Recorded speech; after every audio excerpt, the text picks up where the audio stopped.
নমস্কার বন্ধুরা, অঙ্কিতা গল্প স্টুডিওতে আপনাদের সবাইকে স্বাগত। অঙ্কিতা গল্প স্টুডিওর আজকের নিবেদন লেখক বিকাশ দে মহাশয়ের কলমে ছোট গল্প টাকার খোঁজে। গত অক্টোবর মাস থেকে লেখক ইউটিউবে গল্প পাঠাচ্ছেন। ইতিমধ্যে 13টি চ্যানেল থেকে প্রায় 60টা গল্প প্রকাশিত হয়ে গেছে, কয়েকটা প্রকাশের অপেক্ষায়। আমার চ্যানেলে প্রকাশিত প্রথম গল্প ভিন্ন রূপে ভালোবাসা প্রকাশিত হয়েছে এবছরে জানুয়ারি মাসে। তারপর এখনো পর্যন্ত 34টা গল্প প্রকাশিত হয়েছে।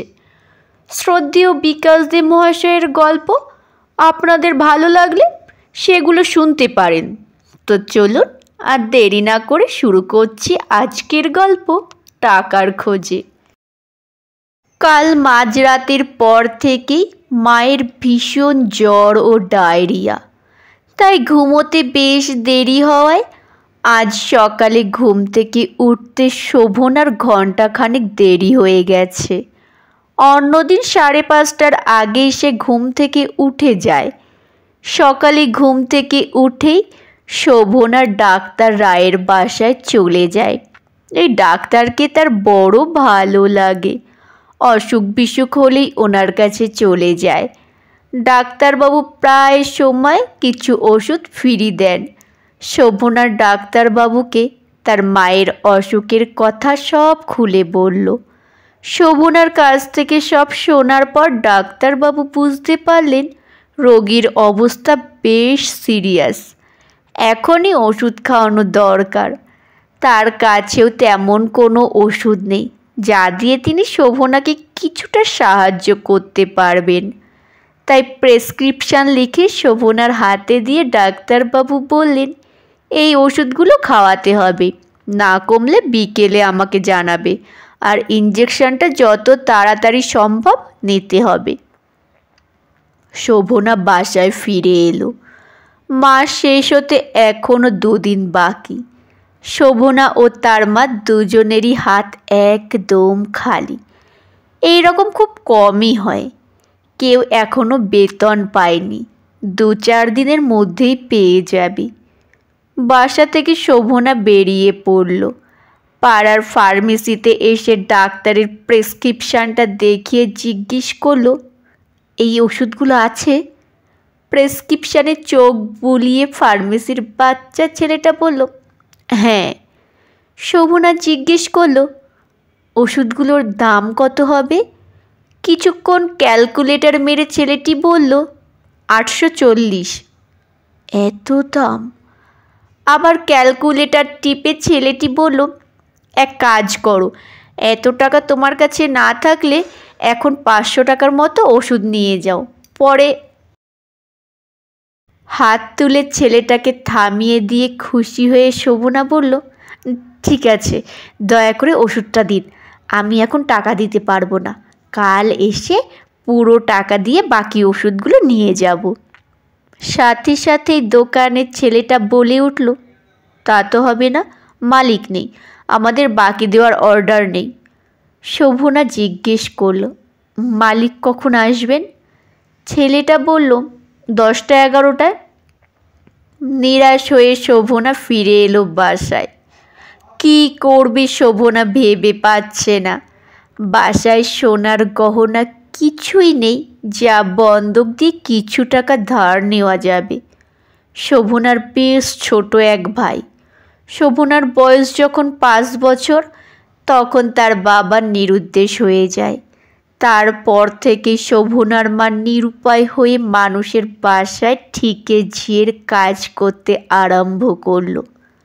10-12 বছর হতে না হতেই শোভনাকে তার মা একটা বাসায় কাজ করার জন্য দিয়ে দিল।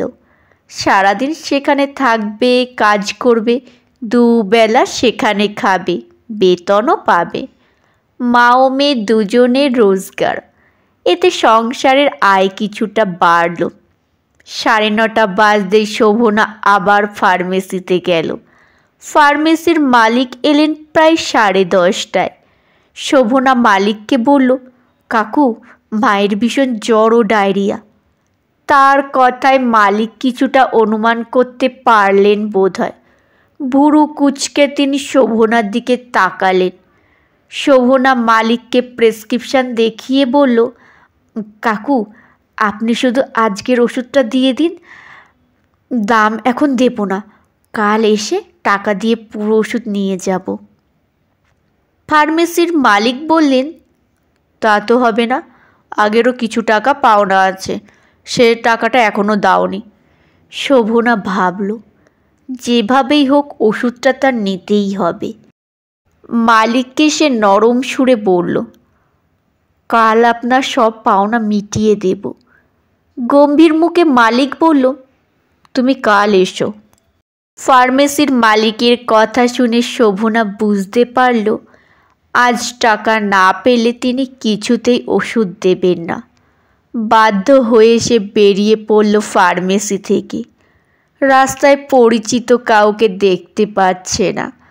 বাসায় ফিরে এসে সে দেখে মায়ের শরীরের কোনো উন্নতি হয়নি।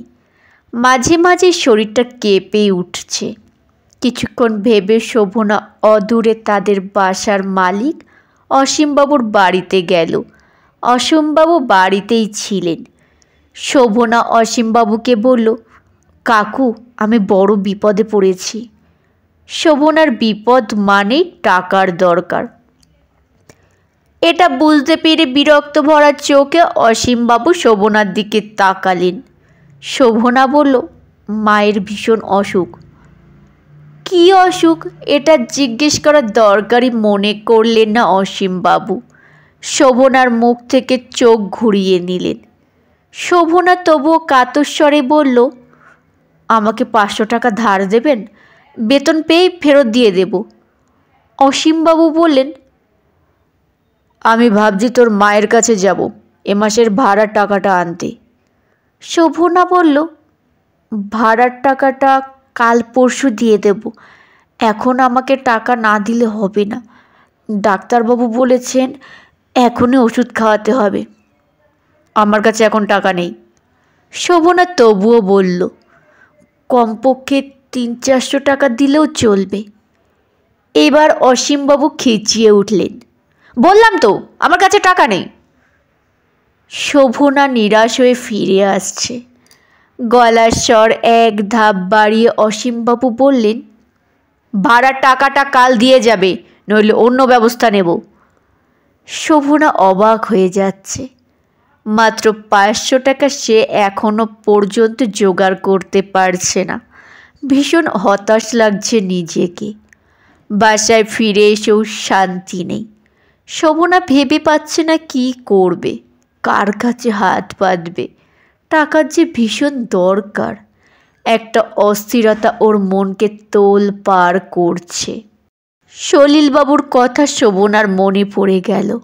সে আগে সলিলবাবুর বাসায় কাজ করত। সলিলবাবু সরকারি অফিসে চাকরি করেন উঁচু পদে। ওনার মিসেস চাকরি করেন ব্যাংকে। ওদের বাচ্চা 2+। শোভনা ওদের বাসায় সকালে গিয়ে সন্ধ্যায় ফিরে আসতো। বাসন মাজা থেকে শুরু করে রান্না করা, ঘরের সব কাজ সে একাই সামলাতো। এছাড়া বাচ্চাটাকে দেখাশোনা করত। এজন্য সলিলবাবু তাকে শুধু মোটা টাকা বেতনই দিতেন না, নিজের মেয়ে বোনের মতোই শোভনাকে যথেষ্ট মায়া করতেন। সলিলবাবুর মিসেসও কম নন। তিনি প্রায় পুরো সংসারটাই ছেড়ে দিয়েছেন শোভনার ওপর। শোভনাকে পেয়ে তিনি নিশ্চিন্ত ও ভীষণ খুশি। শোভনাও নিজেকে সলিলবাবুর পরিবারেরই একজন ভাবত। বেশ সুখেই তার দিন কাটছিল। একদিন সলিলবাবু অফিস থেকে দুপুরে বাসায় চলে এলেন। তার মিসেস তখন ব্যাংকে, বাচ্চাটা ঘুমে। সলিলবাবুকে দেখে শোভনা অবাক। শোভনা বলল, দাদা, আজ এত তাড়াতাড়ি এসে গেলেন? সলিলবাবু বললেন, শরীরটা ভালো লাগছে না। কথাটা শুনে শোভনা ঘাবড়ে গেল। বলল, কি হয়েছে? মাথাটা ঝিমঝিম করছে। কিছুক্ষণ পর শোভনা বলল, দাদা, ভাত দিয়ে দেব? এখন খাবো না। ভেতরের ঘরে গিয়ে শোভনা নিজের কাজে ব্যস্ত হয়ে পড়ল। সলিলবাবু অফিসের পোশাক পাল্টে টিভি ছেড়ে দিলেন। প্রায় নগ্ন নাচ ভেসে উঠল টিভির রঙিন পর্দায়। সলিলবাবু জিজ্ঞেস করলেন, শোভনা কি করছো? হাতের কাজ ফেলে শোভনা এসে বলল, কিছু লাগবে দাদা? না, জিজ্ঞেস করছি কি করছো? কিচ্ছু না। এই ঘরে এসো, টিভি দেখবে। সলিলবাবুর কথায় শোভনা অবাক হয়ে গেল। বুঝতে পারছে না কি করবে। সলিলবাবুর কথা অমান্য করা ঠিক হবে না ভেবে সে টিভির ঘরে এক কোণে দাঁড়িয়ে রইল। সলিলবাবু বললেন, বসো না। শোভনা বসল না। কেমন যেন অস্বস্তি লাগছে। আগে কোনো দিন এই রকম বলেননি, কিন্তু আজ কোনো প্রসঙ্গ ছাড়াই। সলিলবাবু বললেন, টাকা পয়সা লাগলে বলবে। শোভনা চুপচাপ দাঁড়িয়ে আছে ঘরের এক কোণে। সলিলবাবু বললেন, বেতন বাড়াতে হলে বলবে। একটু থেমে আবার বললেন, এখন বাড়ন্ত শরীর, জামাটা বেশ টাইট হয়ে গেছে, বাইরে সাবধানে চলাফেরা করবে। বাইরে যে সাবধানে চলাফেরা করতে হবে তা 15 বছরের শোভনাও বোঝে। বাইরে তার দিকে অনেকের লোলুপ দৃষ্টিতে তাকানো দেখলেই এটুকু বুঝতে তার অসুবিধা হয় না। শোভনার শরীর থেকে সলিলবাবু দৃষ্টি ফেরাচ্ছেন না। চাহনিটা ইঙ্গিতপূর্ণ। অস্বস্তির সাথে লজ্জা লাগছে। টিভিতে উদ্দাম নাচ এখনও চলছে। এই ঘরে আর থাকতে ইচ্ছে করছে না। ভেতরের ঘরে সে চলে যাচ্ছে। এমন সময় সলিলবাবু বললেন, আমার সামনে লজ্জা কিসের? এবার শোভনা ভয় পেয়ে গেল। না, আর থাকা নিরাপদ নয়। সে সলিলবাবুকে বলল, আমি এখন বাড়ি চলে যাব। অবাক হয়ে সলিলবাবু বললেন, কেন? শরীরটা ভালো লাগছে না। শোভনা তাড়াতাড়ি বাসা থেকে বেরিয়ে পড়ল। সেদিনের পর থেকে শোভনা তাদের বাসায় আর কোনো দিন যায়নি। শুধু সলিলবাবু নন, কোনো পুরুষ মানুষকেই এখন শোভনার বিশ্বাস করতে ইচ্ছে করে না। মানুষ বড় আজব জীব, অতি পরিচিত কিন্তু অজানা। আগে বোঝা যায় না। সব জীবেরই একটা নির্দিষ্ট চরিত্র আছে। ব্যতিক্রম শুধু মানুষ। আজ যে নিরীহ ভদ্র, কালই সে হিংস্র অভদ্র পশুর সমান হয়ে যেতে পারে। যেভাবেই হোক টাকা সংগ্রহের জন্য শোভনা মরিয়া। সলিলবাবুর কাছে গেলেই টাকা পাওয়া যাবে, কিন্তু সে বুঝতে পারছে না যাওয়াটা ঠিক হবে কি না। সলিলবাবু সুবিধের লোক নন। সুযোগ পেয়ে শোভনার কাছে বিনিময়ে যদি কিছু চান, কিছু বলতে কি চাইবে শোভনার বুঝতে অসুবিধা হয় না। বিনিময় কথাটা মনে হতেই কেন জানি হঠাৎ একটা বুদ্ধি খেলে গেল শোভনার মাথায়। ধিক করে জ্বলে উঠল সেদিনের স্মৃতিটা। মাস 3 আগের কথা। এক স্কুল ছাত্রীকে গণধর্ষণের প্রতিবাদে এখানে বন্ধ ডাকা হয়েছে। পাড়ার নির্মল কাকুর দোকানের দরজা একটু খোলা দেখে শোভনা গিয়েছিল ডিম কিনতে। শোভনাকে দেখে নির্মল কাকু বললেন, তাড়াতাড়ি দোকানের ভেতর ঢুকে পড়ো। শোভনা জিজ্ঞেস করল, কেন? নির্মল কাকু বললেন, পিকেটাররা দেখলে দোকান ভাঙচুর করবে। দোকানের সামনে অন্য কোনো কাস্টমার ছিল না। সরল মনে শোভনার দোকানের ভেতর ঢুকে পড়ল। শোভনা ভেতরে ঢুকতেই সাথে সাথে নির্মল কাকু দোকানের দরজা বন্ধ করে ছিটকিনি লাগিয়ে দিলেন। অবাক হয়ে শোভনা বলল, দরজার ছিটকিনি লাগিয়ে দিচ্ছেন কেন? আমি তো এক্ষুনি বেরিয়ে যাব। নির্মল কাকু বললেন, এখনই বের হতে পারবে না, পিকেটাররা ঘোরাফেরা করছে, ওরা চলে যাবার পর তুমি বের হবে। শোভনা কিছু বুঝে ওঠার আগে নির্মল কাকু পাগলের মতো অসহায় শোভনাকে নিয়ে যা খুশি করতে লাগলেন। মানুষ এত হিংস্র পাশবিক উন্মাদনায় মেতে উঠতে পারে তা দেখে শোভনা আশ্চর্য হয়ে গেল। ঘেন্নায় তার বমি বমি করছে। একসময় ক্লান্ত অবসন্ন শরীরটা টেনে নিয়ে সে দোকান থেকে বেরিয়ে পড়ল। বাসায় ফিরে আসার পর রাতে শোভনা মাকে কেঁদে সব কিছু খুলে বলল। সব কথা শুনে শোভনার মা ভেবে পাচ্ছে না কি করবে। তাদের পাশের বাসার একটা লোকের কাছে এ ব্যাপারে পরামর্শ চাইল। পাশাপাশি থাকায় লোকটা তার ভাইয়ের মতো আপনজন হয়ে গেছে। শোভনার মা লোকটাকে এক সময় বলল, নির্মলবাবুর বিরুদ্ধে মামলা করলে কেমন হবে? একটু ভেবে লোকটা বলল, মামলা করাই যায়, কিন্তু ভেবেচিন্তে করাই ভালো। শোভনার মা জানতে চাইল, কেন? লোকটা বলল, উনি এই এলাকার বেশ গণ্যমান্য ও প্রভাবশালী। তার বিরুদ্ধে মামলা করে জেতা যাবে এর কোনো গ্যারান্টি নেই।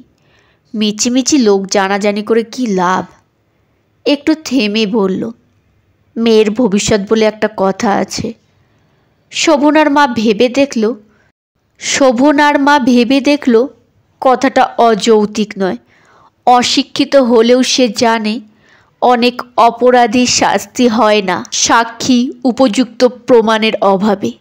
তাছাড়া এটাও সে জানে, শুধু সে কেন, সবাই জানে, গরিবের গায়ে লাগিয়ে থাকা কলঙ্কের দাগ সব সময় দগদগে থাকে, ফিকে হয় না, মুছেও যায় না। এইসব ভেবে নির্মলবাবুর বিরুদ্ধে মামলা করা হলো না। শোভনা ধর্ষিতা, পতিতা নয়। প্রতিশোধ নেবার জ্বালায় সে জ্বলতে থাকে। পুরো স্মৃতিটা মনে পড়তে সে চলে গেল নির্মল কাকুর দোকানে। মাঝবয়সী নির্মল কাকু ধুতি পাঞ্জাবি পরে দোকানেই আছেন। ঠাকুরের ফটোতে ধূপ দেখিয়ে ক্যাশ কাউন্টারে এসে বসেছেন। তার কপালে অনেকটা জায়গা জুড়ে তিলক কাটা। কর্মচারীরা কাস্টমারদের সামলাতে ব্যস্ত। কোনো ভূমিকা না করেই শোভনা অনেকটা কঠোরভাবে নির্মল কাকুকে বলল, 500 টাকা দিন। অবাক হয়ে চশমার ফাঁক দিয়ে তাকিয়ে তিনি জিজ্ঞেস করলেন, 500? কেন? শোভনার চোখ দিয়ে আগুন যেন ঠিকরে বের হচ্ছে। টাকা জোগাড়ের জন্য সে মরিয়া। গলার স্বর আরেক ধাপ চড়িয়ে বলল, এর মধ্যেই ভুলে গেলেন? নিরীহ মানুষের মতো টেনে টেনে নির্মলবাবু বললেন, ঠিক ঠিক মনে করতে পারছি না। শোভনা মনে করিয়ে দিল, যেদিন বন্ধ ছিল। 2-4 জন কাস্টমার পরস্পরের দিকে তাকাচ্ছে। কয়েকজন ব্যাপারটা অবজার্ভ করেছে। ওদের সামনে শোভনা যদি কিছু প্রকাশ করে দেয়, এই ভয়ে তাড়াতাড়ি শোভনার মুখ থেকে কথা বের করে নিয়ে নির্মলবাবু বেমালুম মিথ্যের আশ্রয় নিয়ে এক গাল হেসে বললেন, মনে পড়েছে, তুমি 1000 টাকা খুচরো করতে এসেছিলে। হ্যাঁ, 500 টাকা পাওনা ছিল। কথাগুলো বলেই ক্যাশ বাক্স থেকে 500 টাকার একটা নোট বের করলেন। শোভনার দিকে বাড়িয়ে দিয়ে স্নেহের সুরে বলেন, এই নাও। টাকাটা হাতে নিয়ে শোভনা দুশ্চিন্তা মুক্ত হয়ে স্বস্তির নিঃশ্বাস ফেলল। ফার্মেসি থেকে ইঞ্জেকশন ও কিছু ওষুধ কিনে বাসার উদ্দেশ্যে হাঁটতে লাগলো। অসুস্থ মায়ের মুখটা বারবার চোখের সামনে ভেসে উঠছে। ফার্মেসির একটা ছেলে বলেছে, কাস্টমারের ভিড় কিছুটা কমে গেলে সে কিছুক্ষণের মধ্যেই শোভনাদের বাসায় এসে ইঞ্জেকশন দেবে। বেলা বেড়ে গেছে। প্রখর রোদের শরীরটা যেন ঝলসে যাচ্ছে। ছাতা নিয়ে বেরোতে ভুলে গেছে। রাস্তায় তেমাথার মোড়ে এসে একটা বড় গাছের ছায়ায় একটু দাঁড়ালো। অদূরে কোর্ট বিল্ডিং দেখা যাচ্ছে। তা দেখে কেন জানি তার মনে হলো, নির্মল কাকুর বিরুদ্ধে প্রতিশোধের জ্বালা এভাবেই মেটাবে, যতদিন পারা যায়। নমস্কার বন্ধুরা, শেষ হলো গল্প পাঠ। কেমন হলো অবশ্যই কমেন্টে জানাতে ভুলবেন না। গল্প শোনা হয়ে গেলে একটি লাইক করবেন। শেয়ার করবেন কাছের আত্মীয় স্বজন বন্ধু বান্ধবদের কাছে। আর যেসব বন্ধুরা আমার গল্প শোনেন এখনও আমার পরিবারের সদস্য হননি, তারা আমার চ্যানেলটি সাবস্ক্রাইব করে পাশে থাকা বেল আইকনটি প্রেস করে আমার পরিবারের সদস্য হওয়ার অনুরোধ রইল।